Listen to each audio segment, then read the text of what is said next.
तो आज हम पढ़ेंगे भारतीय संविधान में प्रस्तावना के बारे में।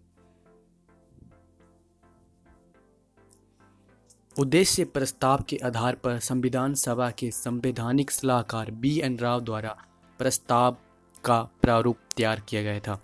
ये वही उद्देश्य प्रस्ताव है जो तीसरे अधिवेशन में पंडित जवाहरलाल नेहरू द्वारा प्रस्तुत किया गया था।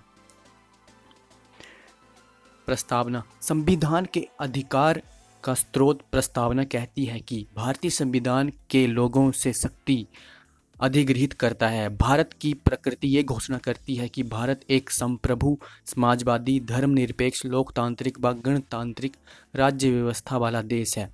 संविधान के उद्देश्य इसके अनुसार न्याय, स्वतंत्रता, समता व बंधुत्व संविधान के उद्देश्य हैं। प्रस्तावना में अभी तक केवल एक बार ही संशोधन हुआ है और वो हुआ है 1976 में 42वें संविधान संशोधन में, जिसमें प्रस्तावना में 3 नए शब्द जोड़े गए हैं जो कि समाजवादी, धर्मनिरपेक्ष और अखंडता हैं। हमें सिर्फ ये 3 शब्द जो हैं ये याद रखने हैं और ये कब जोड़े गए हैं, कौन से संशोधन में।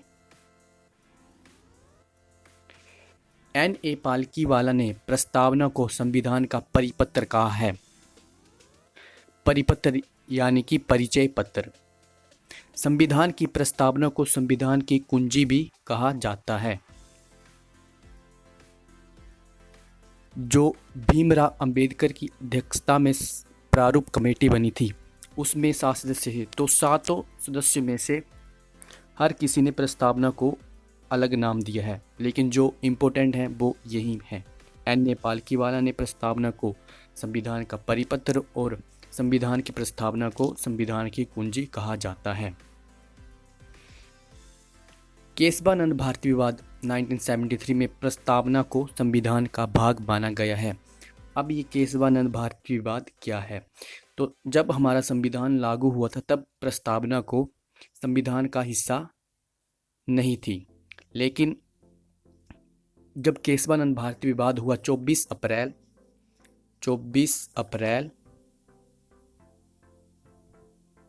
1973 में,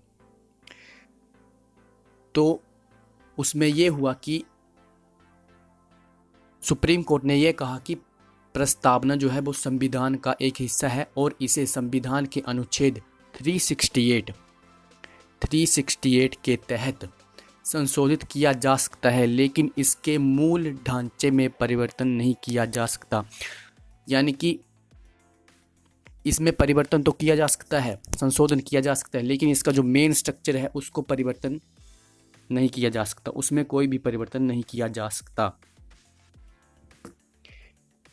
तो आपको बस केशवानंद भारती विवाद याद रखना है कि जब केशवानंद भारती विवाद हुआ तब प्रस्तावना को संविधान का भाग माना गया था 24 अप्रैल 1973 को।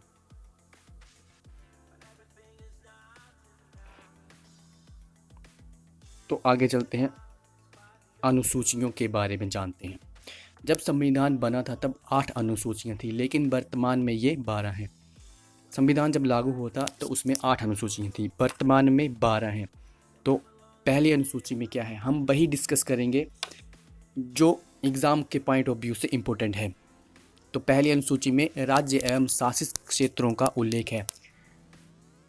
पहली अनुसूची में राज्यों और जो भी यूनियन टेरिटरी हैं उनके बारे में बताया गया है। वर्तमान में 28 राज्य हैं और 9 यूटीज हैं, यूनियन टेरिटरीज। दूसरी अनुसूची में वेतन भत्ते व पेंशन का उल्लेख किया है। भारतीय राज्य व्यवस्था में पदाधिकारियों के लिए वेतन भत्ते व पेंशन का उल्लेख है दूसरी अनुसूची में। तीसरी अनुसूची में शपथ ग्रहण का उल्लेख है। अब जो भी पदाधिकारी होंगे उनको क्या शपथ देनी है, कौन शपथ देगा, उसके बारे में तीसरी अनुसूची में बताया गया है। चौथी अनुसूची में राज्यसभा में प्रतिनिधित्व का वर्णन है। जो भी राज्यसभा में मेंबर आएंगे वो कहाँ कहाँ से आएंगे और कैसे आएंगे उसके बारे में चौथी अनुसूची में बताया गया है। पांचवी अनुसूची में अनुसूचित क्षेत्रों और अनुसूचित जनजाति के प्रशासन और नियंत्रण का प्रावधान है। अनुसूचित क्षेत्रों और अनुसूचित जनजाति के प्रशासन और नियंत्रण का उल्लेख उसमें है। छठी अनुसूची में असम, मेघालय, त्रिपुरा और मिजोरम। अब ये 4 स्टेट जो हैं ये याद रखने हैं। असम, मेघालय, त्रिपुरा और मिजोरम के जनजाति क्षेत्रों के प्रशासन के बारे में छठी अनुसूची में बताया गया है। 7वीं अनुसूची में केंद्र एवं राज्य की शक्तियों के बंटवारे का वर्णन है। अब 7वीं अनुसूची में जो भी स्टेट और सेंटर की जो पावर होगी उसको बांटा गया है।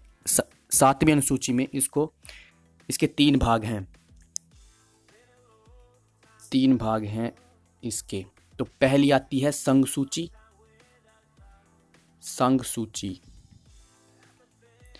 दूसरी आती है राज्य सूची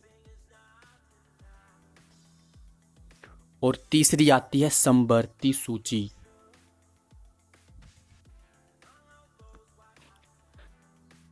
तो पहली अनुसूची में ये बताया गया है संघ सूची यानी हमारा केंद्र। उसमें जो भी कोई नया नियम बनेगा उस पे सिर्फ केंद्र की ही पावर होगी और केंद्र ही उस पर नियम बनाएगा। दूसरा जो राज्य सूची है उसमें राज्य के पास पावर होगी कि वे किसी भी नियम को बनाए और उसको चलाए। तीसरी आती है समवर्ती सूची में केंद्र और राज्य मिलकर कोई नियम बनाएंगे। 8वीं अनुसूची में 22 भाषाओं का वर्णन है। 8वीं अनुसूची जो है उसमें 22 भाषाओं का वर्णन है, लेकिन जब संविधान बना था तब उसमें सिर्फ 14 ही भाषाएं थी, लेकिन वर्तमान में 22 हैं। अब आते हैं 9वीं अनुसूची में। 9वीं अनुसूची यानी कि संविधान का पहला संशोधन। जब फर्स्ट अमेंडमेंट हुआ 1951 में, तो उसमें 9वीं अनुसूची जोड़ी गई, जिसमें राज्य द्वारा संपत्ति के अधिग्रहण की विधियों का उल्लेख है। ये याद रखना है कि 9वीं अनुसूची पहले संविधान संशोधन में जोड़ी गई, जो कि 1951 में हुआ।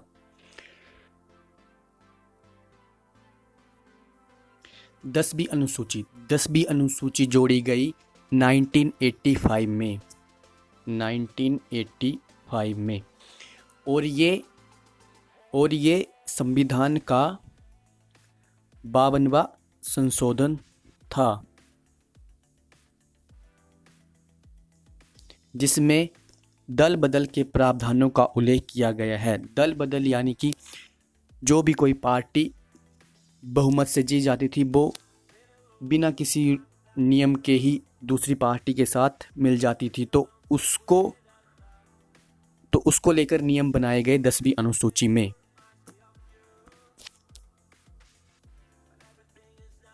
11वीं अनुसूची आई 1993 में और ये जो संशोधन था ये था 73वां संशोधन। 73वें संशोधन में 11वीं अनुसूची आई, जिसमें पंचायती राज का उल्लेख है। 12वीं अनुसूची भी 1993 में ही आई और ये 74वें संशोधन में जोड़ी गई। 12वीं अनुसूची में शहरी क्षेत्र जो कि नगर निगम, उसका उल्लेख है उसी में। तो आज यहीं तक है। कल हम पढ़ेंगे राज्य के पुनर्गठन के बारे में और नागरिकता के बारे में। अगर इसमें कुछ रह गया तो मैं नेक्स्ट वीडियो में इसके बारे में हम बात करेंगे। तब तक के लिए धन्यवाद।